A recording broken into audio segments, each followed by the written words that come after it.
Hello students, welcome to my YouTube channel. आज हम करने जा रहे हैं chapter number 5 of NCERT 10। Chapter 5 शुरू करने से पहले हम थोड़ा उसका इंट्रोडक्शन यानी कि उसके बारे में थोड़ा समझ लें। चैप्टर का नाम है एरिथमेटिक प्रोग्रेशन। अब वो एरिथमेटिक प्रोग्रेशन होता क्या है, तो यहाँ पे उसकी मैथमेटिकल डिफाइन मैंने लिखी हुई है।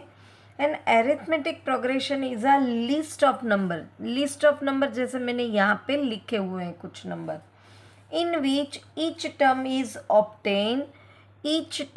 Obtain by adding a fix number to the preceding. अगर मुझे ये चाहिए तो ये इसके अंदर प्रेसिडिंग के अंदर एक फिक्स नंबर ऐड करने से मुझे ये मिलेगी, ऐसा कहने का मतलब है। Term except the first term अपने आप डिसाइड होती हैं, बाकी की टर्म में हमें फर्स्ट टर्म के अंदर एक फिक्स्ड नंबर हम ऐड करें तो हमें मिलता है, और वो जो फिक्स नंबर है उसको कॉमन डिफरेंस कहते हैं।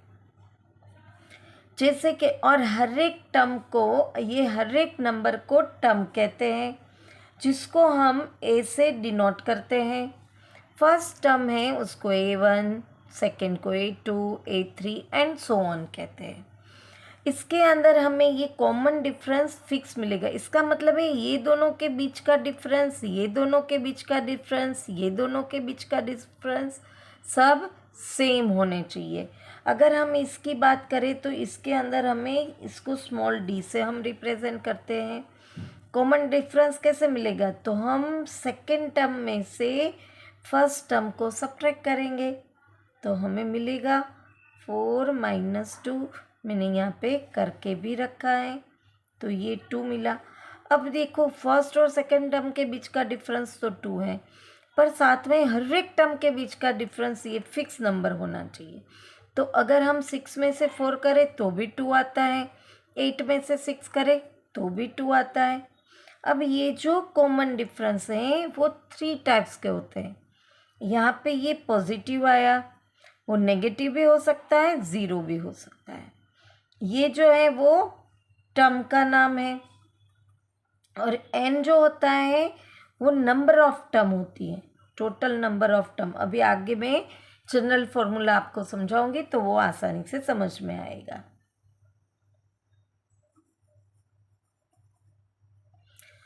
अब मैंने आपको बोला 3 प्रकार के कॉमन डिफरेंस होते हैं, तो देखो यहाँ पे तो ये पॉजिटिव आया, पर अगर हम सेकेंड ये मैंने लिखा है AP, उसकी अगर बात करें तो A2 - A1 इसके अंदर करेंगे तो 90 - 100 तो नेगेटिव आएगा। ऐसे ही 80 में से मैं 90 करूँगी तो भी नेगेटिव आएगा, तो ये नेगेटिव डिफरेंस है।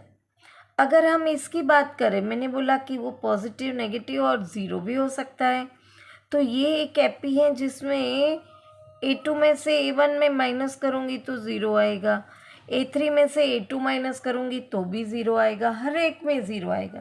तो 3 प्रकार के कॉमन डिफरेंस होते हैं। अब हम बोले तो एपी के टाइप्स कितने होते हैं, तो 2 प्रकार के होते हैं। एक है फाइनाइट कैसे, अगर मैं यहाँ पे डैश डैश करके यहाँ पे लिखती हूँ 24, तो इसका मतलब है 2 और 24 के बीच के सभी इवन नंबर होंगे।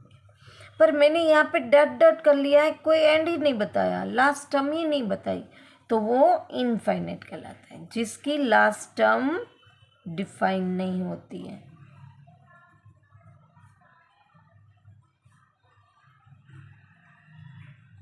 इन विच लास्ट टर्म इज फिक्स।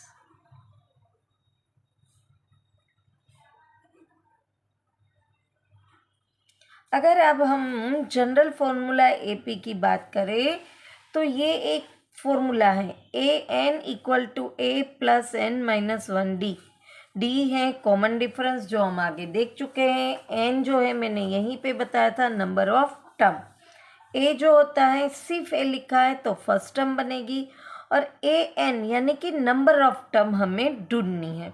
जैसे कि मैं बोलूँ कि इसके अंदर मुझे ये जो एक एपी दिया है मैंने 2, 4, 6, 8, उसमें मुझे 10th नंबर की टर्म चाहिए, तो मैं यहाँ पे लिखूँगी 8, 10, और उसकी फर्स्ट टर्म है 2।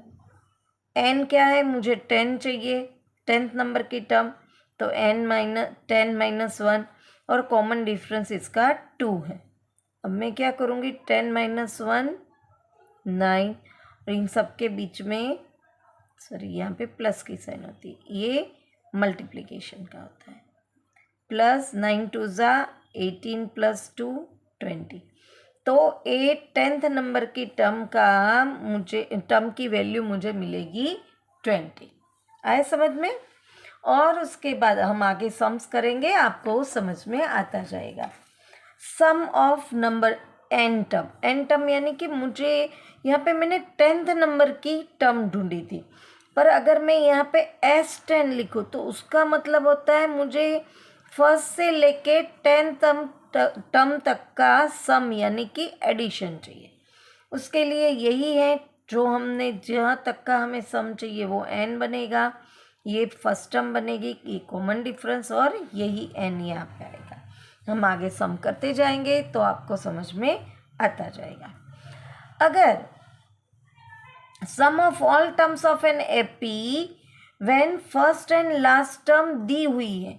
अब देखो यहाँ पे मैंने आपको दिखाया था कि सेकंड में मैंने एंड लिखा नहीं है, थर्ड में भी मैंने एंड नहीं लिखा है, तो इसके लिए हम ये यूज़ करेंगे। पर अगर हमारे पास फर्स्ट और लास्ट टर्म है और वही पूरी एपी का हमें सम चाहिए, तो ये इससे भी छोटी वाली फॉर्मूला है कि Sn = n/2 upon a + l, l = last term होती है, जो भी लास्ट टर्म है उसको l कहते हैं।